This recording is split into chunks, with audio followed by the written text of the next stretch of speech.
In 2005, the energy drink company Red Bull bought a football club in Austria. In the next 2 decades, they became well known for identification of talent, player development, and a really unique form of tactical identity. But the question is Red Bull football overrated? So on the board in front of me, we've just got a map of the world with the various clubs in the Red Bull football family. We've already mentioned that first club was bought in Austria. So Red Bull bought a club in Salzburg, which is where the headquarters of Red Bull is based. And the same year they bought a club in MLS, so New York Red Bulls was formed as well. 2 years later, they went to Sao Paulo, bought a club there called Bragantino. There was a failed experiment with Red Bull Ghana, an African club. And then finally, in 2009, they were able to buy the jewel in the crown of the Red Bull family, which was a club in Germany. And if you want to find out more about that, there's plenty of Tifo videos about the way that they bought a club in the lower divisions and worked them all the way up to the Bundesliga itself. FC Liefering is actually a farm club that Salzburg have bought, and they can use that to drop youth players into and develop as they need to as well. So that's the Red Bull family. And the reason why Red Bull have accumulated all of these clubs is so that they can develop what I like to call economies of scale. Now, economies of scale are simply the benefits that you get from having a broad reach within an industry, owning a lot of different facets within that industry. And I think there's 3 main economies of scale that we can see from here. So the first one is an economy of scale around development, player development. So we can see that Red Bull have a number of clubs in different tiers of different leagues around the world. And that means that they can bring in players and move them up and down that pyramid so that they're at a club that can really benefit their own development. The other area is attached to that. It's a sense of transfer economy of scale. So if you develop a player and they become quite good, you can move them on to another club for a very low fee as well. So you're benefiting the rest of the pyramid elsewhere.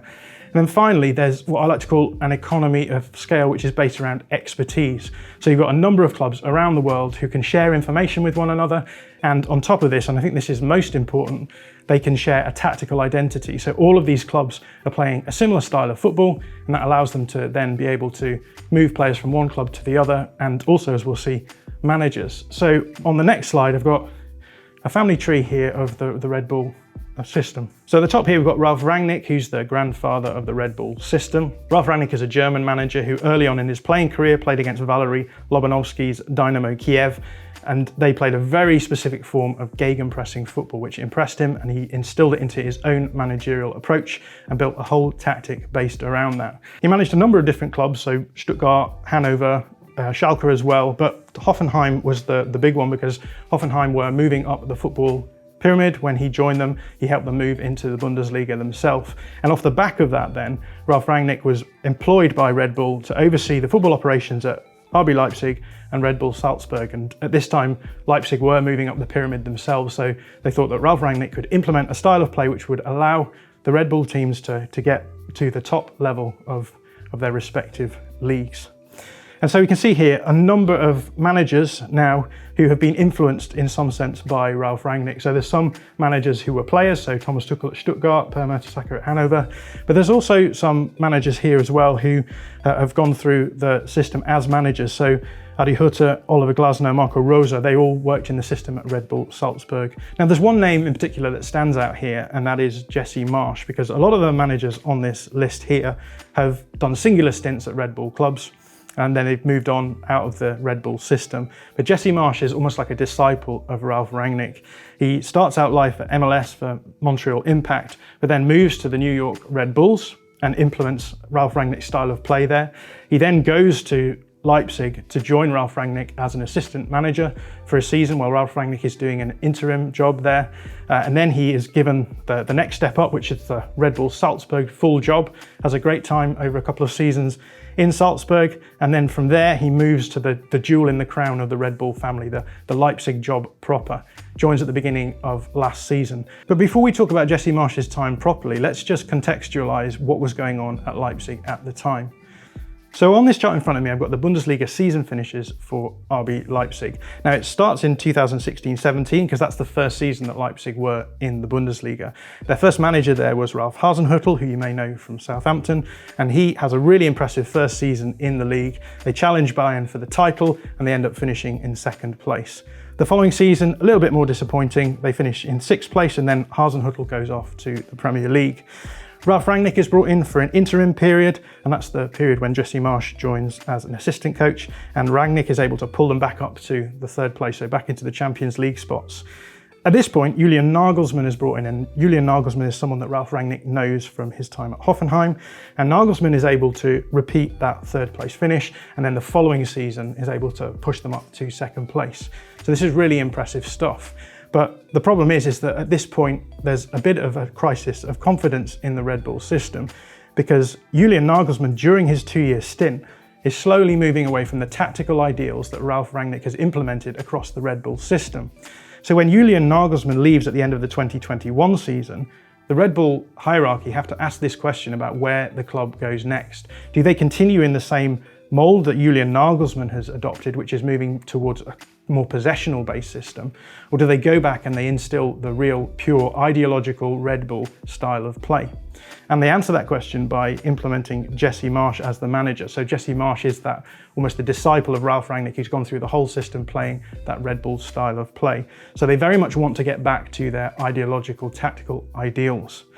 However, it doesn't go very well for Jesse Marsch, because within 21 games he is let go by the club. He only wins 8 of those games, and the club are in 11th place in the Bundesliga at that time, which is obviously a lot lower than the position finishes they've had in the season so far.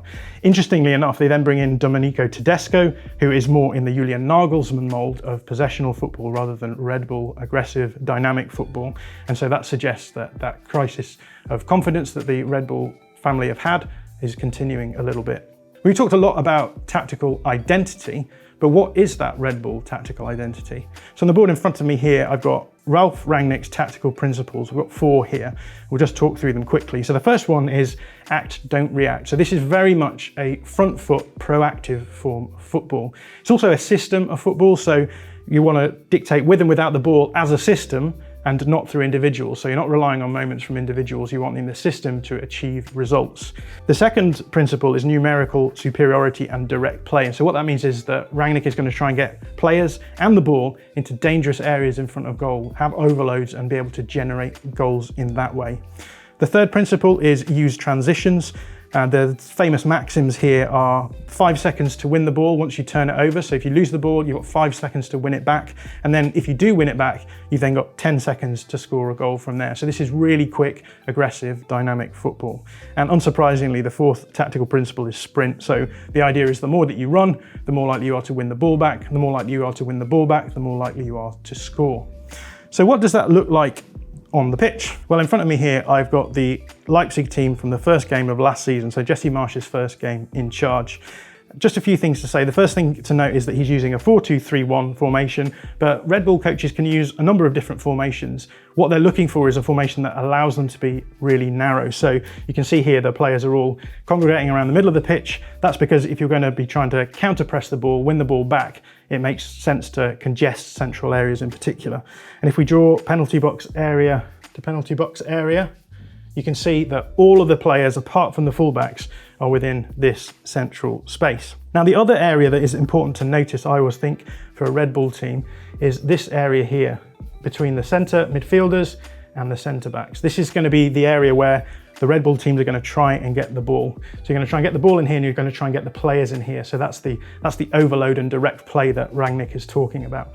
So you'll often end up seeing something very much like this here, with all of the players in central spaces, the ball trying to get into this area here. You can play it through the back line, so you can have your centre backs playing it between them. You can then play it through into this area along the 4, or you could just go straight from your keeper and then try and win the second ball in here.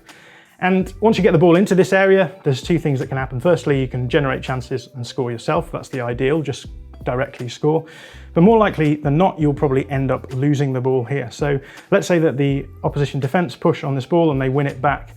And the idea now is that what we're going to see is these players falling on the ball, counter-pressing, and winning it back themselves. So let's say Haidara picks the ball up here. You can see now that the defensive structure for the opposition is all out of whack.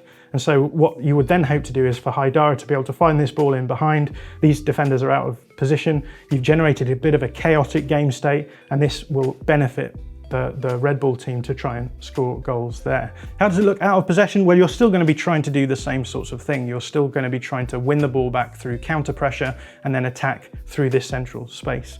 But it's going to look slightly different. So when the opposition goalkeeper has the ball, you'll see this front four often forming in a Red Bull team. And it's quite a passive press actually, because they want to allow the ball to go in between these two centre-backs and they can pass it along the back line. But what they're wanting to encourage is a pass to one of the fullbacks on either side. And the idea here is that once you've encouraged that pass to the fullback, what you can do is you can split the pitch in half. You can try and keep the ball on that side of the pitch. You can move all of your players onto this side of the pitch, and you can force the opposition into situations where you can counter press, where you can cause problems for them. So let's assume that this ball has been passed by the centre-back to the full-back. This will immediately trigger Haidara pressing here. Silva will immediately press here. He's going to get between the centre-back and the ball carrier. That means that you've closed off that passing lane here. You're going to see Forsberg coming in across here. You're going to see the full-back pushing up here into this space, and slowly you're going to see all of the Red Bull players moving across onto this side of the pitch. They're making this side of the pitch as small as possible so that you can counter press, you can force the opponents into small spaces and then try and win the ball back, and you're trying to stop them from being able to find these players over on this side of the pitch. So this press from Haidara will ideally cause the ball to be played down the line to the wide player, and now you can spring your counter press. So you'll see Adams here closing off the passing lane to this player, and you'll see Forsberg closing down the lane to this player, Haidara closing down the lane to this player, and then they will fall on the ball here. The idea then is that you win the ball back, you play the ball into these spaces, and again, you've got this dynamic transitional attack through the middle. Now, there's a couple of problems that happen when Red Bull teams reach the really elite levels. The first one is that when you're playing against teams who have good players who are good on the ball, able to resist presses, suddenly you get into these situations where you're forcing pressing traps and they're able to find teammates. They're able to break that press, find teammates, and suddenly you're in these situations where the ball can be played into wide areas and now you're wide open on the far side. So you come up against better teams, you're less likely to be as aggressive in your counter-pressing and effective in your counter-pressing. The other problem is this: when you're really good at playing transitional football, teams who are worse than you realise that the best way of containing you is just dropping deep. So often what you'll see is teams falling back into maybe a 4-4-2 block in this instance, where they're just, again, compacting space. They're removing the ability for the Red Bull team to be able to generate transitional moments in this area. And so suddenly what you're doing then is you're having to possess the ball a lot more. You're having to hold the ball, you're having to work it through to goal scorers. And this is obviously not ideal for a team like a Red Bull team who are structured to be working in transition, working out of possession of the ball as well as in possession of the ball. And so you end up in these sorts of situations where you're faced with really compact blocks, no space to really attack, and suddenly you need to be able to possess the ball. You need to be smarter in possession, which is working against the whole Red Bull ideology. And this is why someone like Julian Nagelsmann moved away from the Red Bull system towards a more possessional style of play, because he had to come up against these teams who were sitting deeper and they needed to be smarter in those instances. And so that raises the question of whether or not Red Bull football is overrated somewhat. If we go back to our Red Bull family tree and have a look at the managers on this list, there's a lot of them who haven't been as successful as you might hope in most recent seasons. Ralph Hasenhüttl, as we've said, went to the Premier League, and he's got Southampton playing a style of football which gets them mid-table finishes, but they're still potential relegation candidates. We've talked about Jesse Marsch already, failing at Leipzig. There's a number of coaches here who are in the Bundesliga, so Adi Hutter, Marco Rosa, both of those have left their clubs in the Bundesliga this season because of disappointing results. Oliver Glasner and Julian Nagelsmann have been fairly successful this season, but they've moved away from the Red Bull principles. They're both playing slightly different approaches to football. So how do we answer the question, is Red Bull football overrated? Well, if Red Bull were trying to build a multi-club network that was famous for finding talent and developing talent and selling that talent on for a fee, then it's very much not overrated. They definitely achieved what they set out to achieve. But if the goal of Red Bull Football is to develop a tactical identity which can allow them to compete at the very top levels of elite football, then it seems that Red Bull Football is perhaps overrated. If you like this video, please consider subscribing to the channel. The Athletic is home to some of the world's best sports journalists, including David Ornstein, Daniel Taylor, Ollie Kay, Amy Lawrence and Rafa Honigstein. There are journalists dedicated to each Premier League team, so every fan gets the coverage they deserve, not just the big clubs. And you can try it for free now for 30 days. See the link in the description.